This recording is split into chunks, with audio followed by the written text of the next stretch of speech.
नमस्कार। हाल ही में ताइवान को लेके एक विवाद छिड़ा हुआ है। ताइवान के आसपास वाले हिस्से में यूएस के कुछ एयरक्राफ्ट घूम रहे हैं और कल खबर ये आई कि चाइना ने भी ताइवान के 6 तरफ अपने वॉरशिप जो है वो खड़े कर दिए हैं और युद्ध की स्थितियां बन गई है। हालांकि वहां से यूएस वापस पीछे चला गया है। तो पूरा मामला है क्या, हम आज के वीडियो में देखने वाले हैं। तो अगर आप मेरे साथ अगले 20 मिनट तक बने रहेंगे तो मैं आपको ये पूरा मामला तो समझाने वाला हूं ही, साथ ही साथ मैं आपको ये भी क्लियर कर दूंगा कि ताइवान और चाइना के बीच में ये प्रॉब्लम क्या है, कि कैसे चाइना कहता है कि ताइवान हमारा है और ताइवान कह रहा है कि हम तो स्वतंत्र हैं। अमेरिका उधर कहता है कि हम ताइवान को छीनने नहीं देंगे चाइना को। तो ये पूरा माजरा क्या है, और अगर युद्ध होता है ताइवान और चीन में तो भारत पर इसका क्या असर पड़ेगा, और भारत का अब तक क्या स्टैंड रहा है इसके ऊपर, आगे हमारा क्या स्टैंड हो सकता है, सारी चीजें हम लोग ये डिस्कस करने वाले हैं आज के वीडियो में। ठीक है, तो शुरू करते हैं वीडियो को। देखिए, मंगलवार को यानी 2 अगस्त को अमेरिका जो है वहां की संसद का निचला सदन है। जैसे हमारे यहां राज्यसभा और लोकसभा निचला सदन है, वैसे ही वहां निचला सदन है हाउस ऑफ रिप्रेजेंटेटिव्स। उसकी स्पीकर जो है नैन्सी पेलोसी जी, ये आपको जो दिखाई दे रही है ये वाली, ये ताइवान पहुंची। और ताइवान पहुंचने के साथ ही चाइना इससे गुस्सा हो गया कि आप हमारे अंदरूनी मामले में दखल क्यों दे रहे हो। हालांकि इनको ताइवान पहुंचाना बड़ा मुश्किल काम था। अमेरिका ने अपने 24 एडवांस एयरक्राफ्ट जो थे, जिनमें F-35 है, F-16 है, ये लगा रखे थे और इनको कवर देते हुए ताइवान पहुंचाया। अभी ये कल जो है ताइवान से निकल के कोरिया पहुंच चुकी है। ठीक है, अब ताइवान इनकी विजिट के ऊपर खुश हुआ है। ताइवान बोल रहा था कि भाई देखो, इन्होंने ऐसे कुछ बोर्ड दिखा रहे थे कि Republic of Taiwan welcomes US house speaker Nancy Pelosi. तो ताइवान यहां खुश है, ताइवान को सपोर्ट मिल रहा है यूएस की तरफ से। ये तो पूरी कहानी हम लोग समझने वाले हैं। चलिए शुरू करते हैं। तो शुरू करने से पहले आपको थोड़ा सा एक बार मैप के बारे में बताता हूं, फिर मैं आपको पूरी डिटेल एक स्टोरी की फॉर्म में बता दूंगा और आपको सारा मामला क्लियर हो जाएगा। ओके, देखिए, ये जो चाइना दिखाई दे रहा है आपको रेड में, ये है आज का चाइना जिसे आप कहते हो। और इस चाइना को आगे मैं लेक्चर में कहूंगा मुख्य भूमि, यानी मेन लैंड चाइना। ठीक है, ये चाइना का मेन लैंड है। और यहां पास में आपको छोटा सा ये जो दिखाई दे रहा है, ये वाला है ताइवान। ठीक है, ऊपर देखेंगे यहां नॉर्थ कोरिया है, ये साउथ कोरिया वाला हिस्सा आ गया। और यहां से नैन्सी पेलोसी जी साउथ कोरिया ही गई हैं कल। ओके, इधर आपको जापान दिखाई दे रहा है। ये आई होप आपको मैप में क्लियर हो रहा होगा। ये आपको बस इतना ध्यान रखना है कि चीन जो है, चीन के ईस्टर्न साइड में, मतलब पूर्वी दिशा में आपको ताइवान दिखाई देगा, दक्षिण पूर्व की तरफ। ठीक है, ये मैप में थोड़ा सा क्लियर करना है। और एक चीज आप देखोगे कि चाइना जो है वो खुद को पीआरसी भी बोलता है। ठीक है, ये सब बातें कब की है, 1949 के बाद में चाइना और ताइवान दो अलग हिस्से बन गए थे। एक खुद को पीआरसी बोलता है, एक खुद को आरओसी बोलता है। आरओसी का मतलब रिपब्लिक ऑफ चाइना। अभी हमने पीछे यही देखा, देखो, रिपब्लिक ऑफ ताइवान, एक्चुअली ये रिपब्लिक ऑफ चाइना ही है। ठीक है, देखिए, तो ये बोलता है खुद को रिपब्लिक ऑफ चाइना और ये बोलते हैं पीपल्स रिपब्लिक ऑफ चाइना। दोनों ही खुद को चाइना बोलते हैं। ये बताते हैं कि हम ओरिजिनल वाले हैं, हम पुरानी पार्टी हैं चाइना की। ये कहते हैं कि नहीं, हम ओरिजिनल वाले हैं क्योंकि ज्यादा चाइना के लोग हमारे साथ थे, हालांकि बाद में आए ये। ठीक है, तो ये एक ब्रीफ में मैंने आपको इनके बारे में बताया। अब हम चलेंगे इनके इतिहास की तरफ। तो इतिहास में जाना है तो अपने को जरूरत पड़ेगी एक व्हाइट बोर्ड की। ठीक है, मैं आपको डिटेल के अंदर सारी चीजें समझा देने वाला हूं, आप बस अगले 15 मिनट मेरे साथ रहिए। देखिए, शुरू करते हैं अपन। देखो, चाइना जो है वो आपको सिंधु घाटी सभ्यता से दिखाई देगा। आप जब इंडस वैली में भी अगर देखते हो, उस टाइम पे जब हमारे यहां सिंधु घाटी सभ्यता थी, चाइना के अंदर एक सभ्यता थी जिसे हम चीनी सभ्यता कहते हैं। कौन सी नदी के किनारे थी? एक नदी है हुआंग हो, जिसे आप पीली नदी के नाम से भी जानते हैं। इस नदी के आसपास में एक सभ्यता हुआ करती थी। ठीक है, लेकिन हमें इतना पीछे तो जाना नहीं है, हम तो आज के ताइवान की बात कर रहे हैं। ज्यादा पीछे जाएंगे तो प्रॉब्लम क्रिएट हो जाएगी। कब तक इतना देखेंगे, है ना? पता चलेगा कि मैं सिर्फ चाइना की हिस्ट्री पे ही बात करते चल रहा हूं, जो कि हमारे कोई काम की भी नहीं है। तो हम सीधा मेन इवेंट पे चलते हैं। तो मेन इवेंट इसके बाद क्या हुआ, इसके बाद का जो मेन इवेंट है वो है कि लगभग 600 ईस्वी से लेके 900 ईस्वी तक, ईस्वी का मतलब होता है एडी, जीसस के बाद का टाइम। ओके, इस टाइम पे लोग जो है, मुख्य भूमि चाइना जो था, मेनलैंड चाइना जो है, वहां से लोग गए ताइवान। पहली बार जो है चाइनीज लोग ताइवान पहुंचे थे, लगभग आज से 1000 से 1500 साल पहले। ठीक है, इतना तो आपको क्लियर है। ये बाद में हम देखेंगे कि भाई लगभग 1624 से लेके 1661 तक चाइना के ऊपर कंट्रोल कर लेंगे डच लोग। डच जो है ये चाइना पे कंट्रोल कर लेंगे। डच का मतलब कौन है, ये है नीदरलैंड वाले। आज के यूरोप में आपको जो नीदरलैंड दिखाई देता है ना, ये लोग जो है इनको ही डच कह रहे हैं हम। ठीक है, अब देखो इनका अधिकार था, ये अभी चीजें चल रही थी इस टाइम के 1624 से लेके 1661 तक। बाद में चाइना में पैरेलल में साथ साथ राजतंत्र भी चल रहा है, राजा का शासन भी है। और एक जो सबसे मुख्य घटना होगी जिसके बाद से आप यूं कह सकते हो कि आगे चल के ताइवान जन्म लेगा, अलग से सेपरेट स्टेट बनेगा, वो मेन घटना है हमारी 1895। 1895 में क्या हुआ, जापान और चीन के बीच में युद्ध हुआ।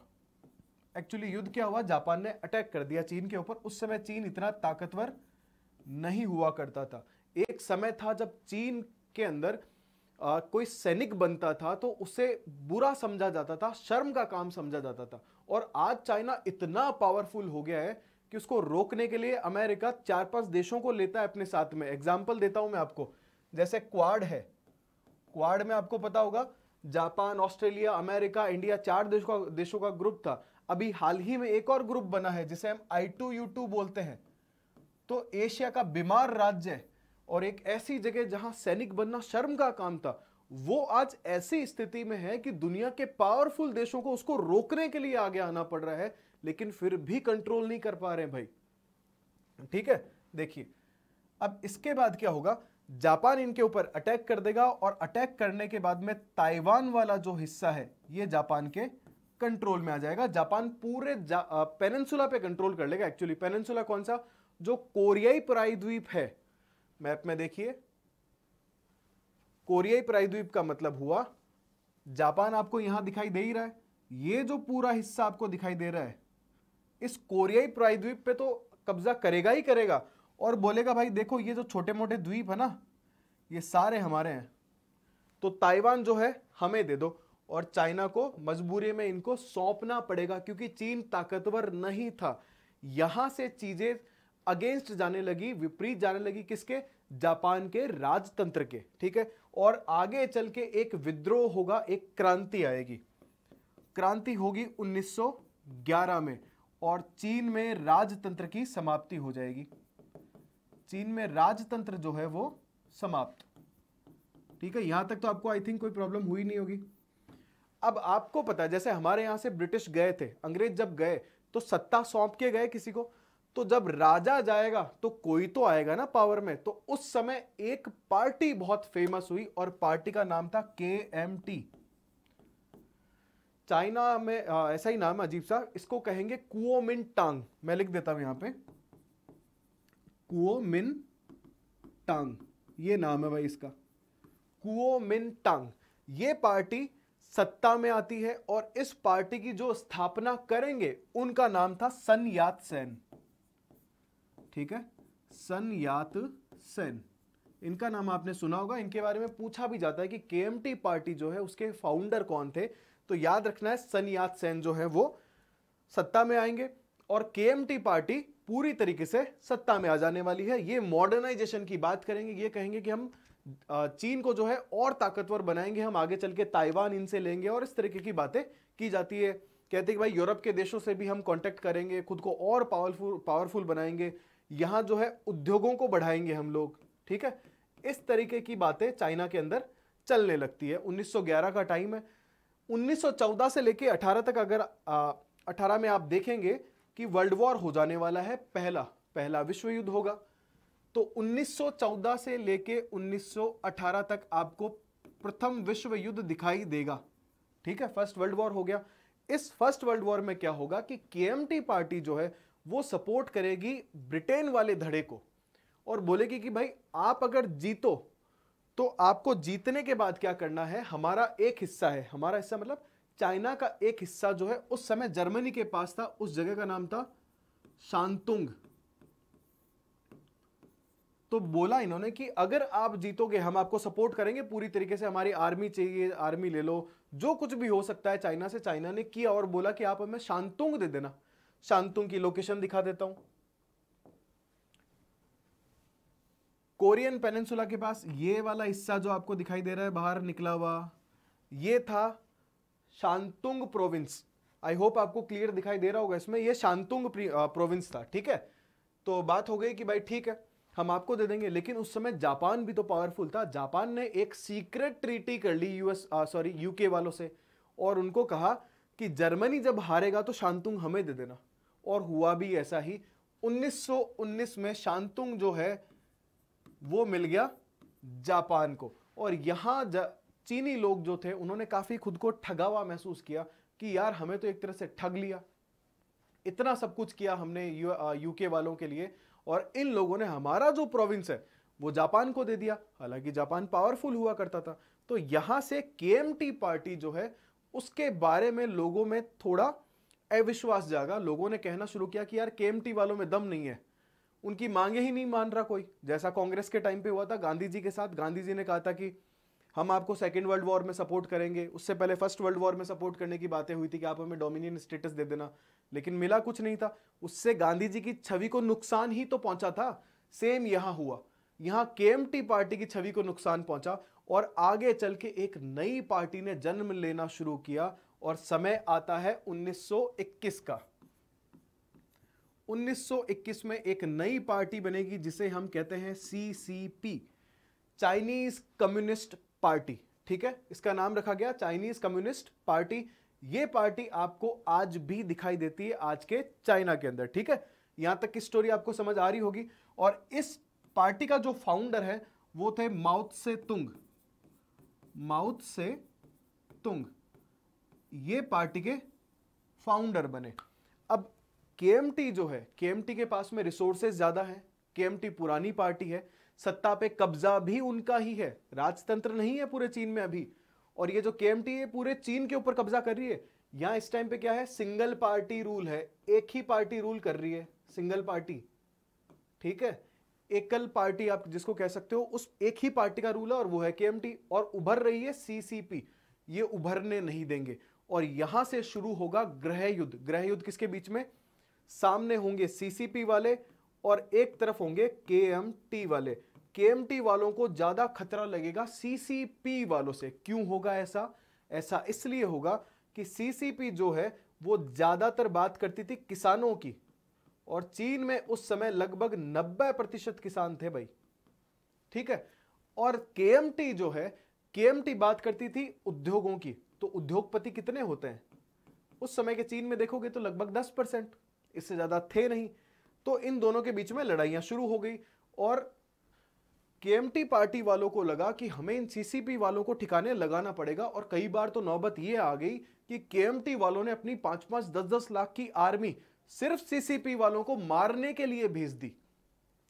तो अब जब आर्मी सीसीपी वालों को ढूंढ ढूंढ के मार रही है तो सीसीपी वाले वहां से भागे और एक एरिया में जाके रहने लगे, मतलब बिखर गए और कुछ छोटे छोटे एरियाज में रहने लगे। अब बहुत ज्यादा इनको नुकसान उठाने पड़े थे, लेकिन इनके साथ एक फायदा हुआ, इनकी इमेज सुधरी। चाइना के लोगों को लगने लगा कि सच्चे राष्ट्रवादी जो हैं वो ये चाइनीज कम्युनिस्ट पार्टी वाले लोग ही हैं। और ये बनी क्यों? बनी इसलिए क्योंकि 1917 में रूसी क्रांति हुई है।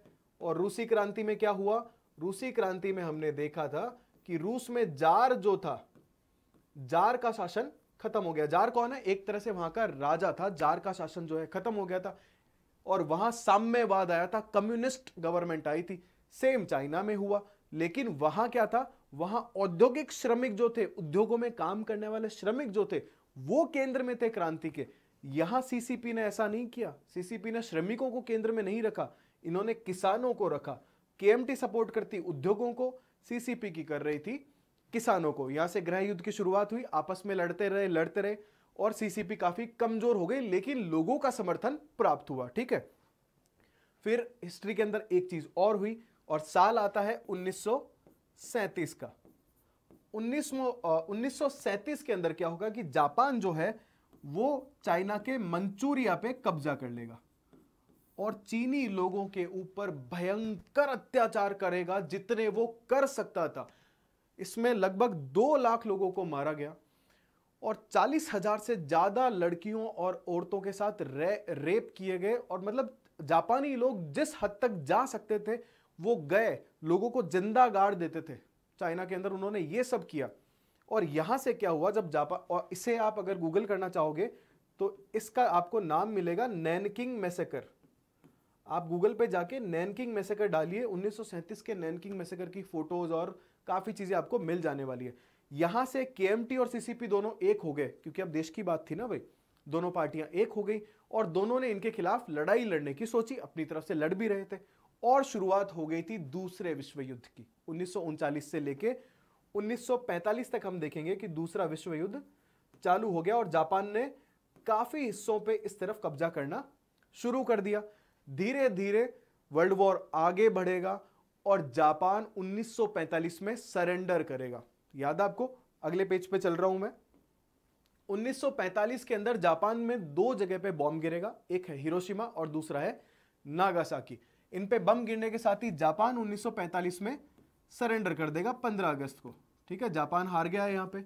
अब जापान जैसे ही हारेगा तो ताइवान से वापस जाएगा ना भाई, ताइवान से वापस जाने के बाद ताइवान मिलेगा चीन को।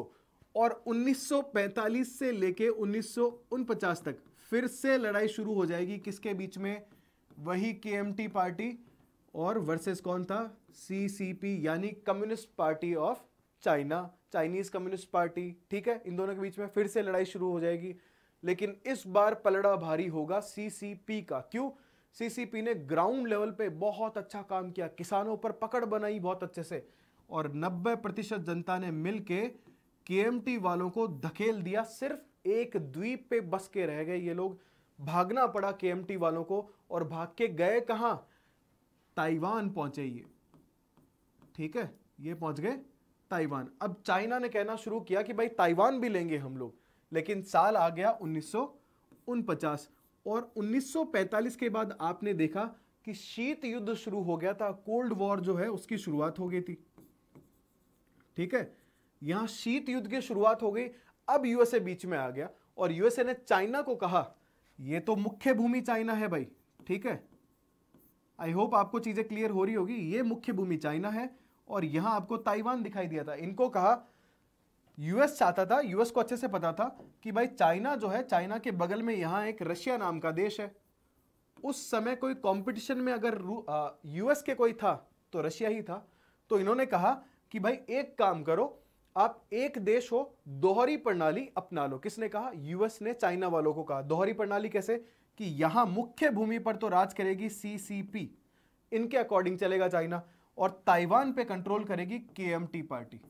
अभी दोनों में ही लोकतंत्र नहीं है। हां, आज के ताइवान में आपको लोकतंत्र दिखाई देगा, लेकिन अभी आया नहीं है लोकतंत्र, याद रखिएगा।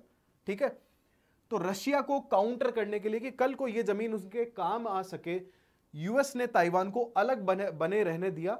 हां, यह जरूर कहा कि ताइवान जो है वो इन्हीं का है भाई, अलग से स्वतंत्र देश नहीं है ताइवान। ओके, यहां तक कहानी चलती रही। उसके बाद धीरे धीरे जियोपॉलिटिक्स बदलना शुरू हुई। इस देश की अगर आज भी आप पॉपुलेशन देखोगे तो 2 करोड़ के आसपास है, इनकी लगभग 140 करोड़। साल आया लगभग 1970 का, और 1970 के बाद से चाइना के अंदर चीजें बदलने लगी और चाइना दुनिया का सबसे बड़ा बाजार बन के उभरा। बाजार बन के उभरने से हुआ ये कि यूएस जो है, अब यूएस सपोर्ट करने लगा चाइना को। ठीक है, और तो और पहले यूनाइटेड नेशंस की जो सिक्योरिटी काउंसिल होती है ना, जिसमें 5 स्थायी मेंबर होते हैं, उस स्थायी मेंबर की सीट भी ताइवान को मिली थी। ताइवान की डेलीगेट्स ही जाते थे वहां पे। लेकिन 70 में चीजें बदली। अब उन्होंने केएमटी वालों को नहीं बुलाया, क्योंकि भाई चाइना जो है सबसे बड़ा बाजार है, चाइना की जरूरत है उनको। तो उन्होंने चाइना को बुलाना बंद किया, ताइवान को बुलाना बंद किया और चाइना के लोगों को बुलाना शुरू किया। और अब ये सीट मिल गई सीसीपी को, चाइनीज कम्युनिस्ट पार्टी को। और वो जाने लगे यहाँ पे, और ताइवान से लगभग रिश्ते जो है यूएस के धीरे धीरे खत्म होने लग गए। प्लस चाइना ने कहा कि भाई हम वन चाइना पॉलिसी की बात करते हैं। वन चाइना पॉलिसी का मतलब वो चीन पुराने वाला, वो कहते हैं कि जो पुराना चीन था वो एक होना चाहिए। इन्होंने कहा बिल्कुल ठीक है, लेकिन ताइवान में सिस्टम अलग चल रहा है, उसको सेपरेटली अलग चलने दो, तुम्हारा ही है, ठीक है। ये बातें कही जाने लगी। और केएमटी पार्टी जो है, केएमटी पार्टी के अंदर हमने देखा था कि sun यात-सेन जो है, sun यात-सेन की डेथ के बाद एक लीडर और आएंगे युआन युआन करके, उनके बाद में चियांग काई शेक आ गए थे, ठीक है। मैं नाम यहां लिख रहा हूं, चियांग काई शेक।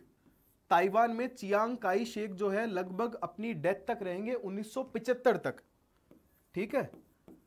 इनकी डेथ के बाद में ताइवान जो है वो बनेगा लोकतंत्र और चाइना पूरी तरीके से एक साम्यवादी देश बन जाएगा। अब यूएस की नजदीकियां इनसे ज्यादा हो गई थी और धीरे धीरे चाइना ग्रो करने लगा, ताइवान कमजोर पड़ने लगा, ठीक है। डिफेंस के सेक्टर में ले लो या इंडस्ट्रीज में ले लो, हालांकि ताइवान काफी ठीक है इस मामले में, अगर देखा जाए तो जीडीपी वगैरह काफी अच्छी है, वहां की पर कैपिटा इनकम प्रति व्यक्ति आय भी काफी अच्छी है, आपको सब कुछ अच्छा दिखाई देगा, लोकतंत्र अच्छे से काम कर रहा है आज के टाइम पे। लेकिन उस समय का चाइना उभरना शुरू हुआ और आज ये नौबत आ गई कि अब अमेरिका जो है वो चाइना से डरने लगा है। क्यों डरने लगा है? वो ये कहते हैं कि चाइना जो है अपने बगल का ये जो पूरा समुद्र है, प्रशांत का हिस्सा जो है दक्षिणी चीन सागर वाला, इस पे कब्जा करना चाहता है और यूएस ऐसा बिल्कुल नहीं चाहता। तो यूएस इनको रोकना चाहता है कि ताइवान को आप स्वतंत्रता दो, ताइवान को तुम में नहीं मिलने देंगे। क्यों नहीं मिलने देंगे? अगर ताइवान यहां रहेगा तो चीन इस सागर वाले एरिया में अपने पैर नहीं पसार सकता। इसीलिए यूएस जो है ताइवान का फेवर करना शुरू कर रहा है। हालांकि ये चीजें यूएस को बहुत पहले करनी चाहिए थी, लेकिन यूएस लेट हो गया और उसी चक्कर में आपने देखा कि एक बोल्ड डिसीजन लिया जो बाइडेन की गवर्नमेंट ने। उन्होंने वहां की हाउस ऑफ रिप्रेजेंटेटिव्स जो है उनकी स्पीकर नैन्सी पेलोसी जी को यहां भेजा कि तुम तो जाओ, देखते हैं चाइना करता क्या है। अब आग तो लगा दी उन्होंने। लड़ाई भी होगी तो किस में होगी? ताइवान में होगी और चाइना में होगी। इनका तो कुछ जाना है नहीं। अगर लड़ाई हुई चाइना और ताइवान में तो क्या रहने वाला है? देखो भाई, एक तरफ चीन है, एक तरफ ताइवान है और ये आपके सामने डेटा है। देखो इधर 5.5, इधर 20 लाख की एक्टिव सेना है, इधर 1.7 लाख, ठीक है। और ये डेटा है किसके पास कितनी क्या क्या चीजें हैं। ऑब्वियसली चीन भारी पड़ने वाला है, लेकिन यूएस क्या करेगा? यूएस हेल्प करेगा ताइवान की। यहां पे वो चाहेगा कि चीन को जितना कमजोर किया जा सकता है युद्ध के बहाने उतना किया जाए। लेकिन शी जिनपिंग भाई साहब ने ठान के रखा हुआ है, उन्होंने देख ली मूवी पुष्पा, वो मानने को रेडी नहीं है। वो कह रहे हैं मैं झुकूंगा नहीं भाई साहब, आप कुछ भी कर लो।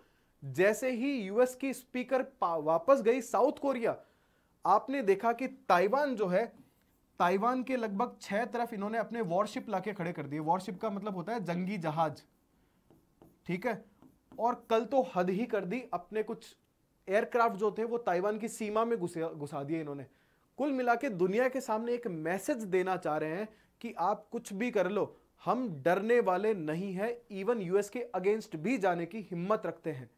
अब अगर वॉर हुआ तो क्या? उससे पहले हम ये एक बात करते हैं कि भारत का इस पे स्टैंड क्या रहा है आज तक। चाहे आप नेहरू जी की बात करें या अटल बिहारी वाजपेयी जी की,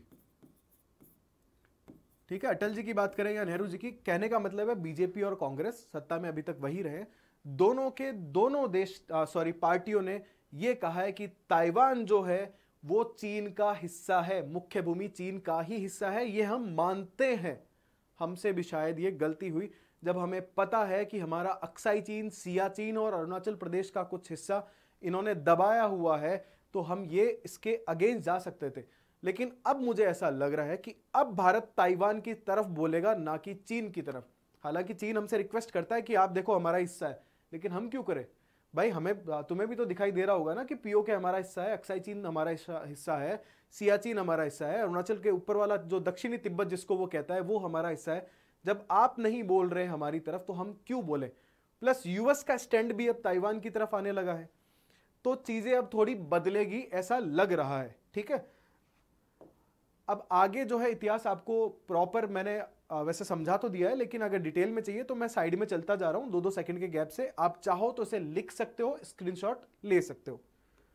अगला पेज ये है जिस पर मैं 2 सेकंड का पॉज दे रहा हूं। अगर आप चाहो तो इसको स्क्रीनशॉट ले लीजिए और लिख सकते हैं, ठीक है। बाद में यूएस ने चाइना का समर्थन किया, वन चाइना पॉलिसी, ये सारी हम बात कर चुके। और यूनाइटेड नेशंस की सिक्योरिटी काउंसिल में भी इनको जो है आज स्थान कैसे मिला है ये भी आप देख चुके हो, ठीक है। अब बात करते हैं भारत पे असर। एक असर सीधा सीधा भारत पे ही नहीं पूरी दुनिया पे होगा, वो होगा सेमीकंडक्टर का। सेमीकंडक्टर क्या होता है? सेमीकंडक्टर क्या है कि जो भी इलेक्ट्रॉनिक आइटम्स है, जैसे मोबाइल है, लैपटॉप है, कार है, इन सब के अंदर सर्किट वगैरह में काम आता है।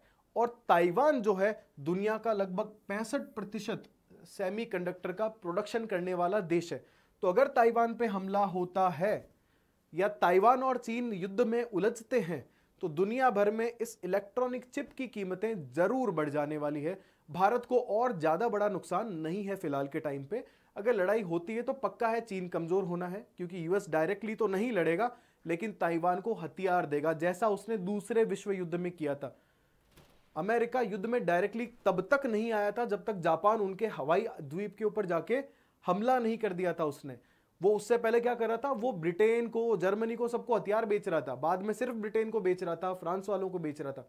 तो यहां भी यही करेगा अमेरिका, हथियार देगा ताइवान को कि आप लड़ो। डायरेक्ट नहीं लड़ेगा, वो इतना बेवकूफ नहीं है। और ये छोटी आंखों वाले चाइनीज भी पागल नहीं है कि इतनी मेहनत करके इतना आगे तक आए हैं और इतने से इशू को लेके ये चीजें मतलब सब खत्म कर लेंगे। ऐसा नहीं लगता है मुझे कि युद्ध होगा। हालांकि हाँ, थोड़ा सा अग्रेसिव जो है चाइना खुद को दिखाएगा, क्योंकि उसे वर्ल्ड के डोमिनेंस में बने रहना है। वो चाहता है कि मेरी भी जो हेगमनी है वो बनी रहे, वर्चस्व बना रहे दुनिया के अंदर।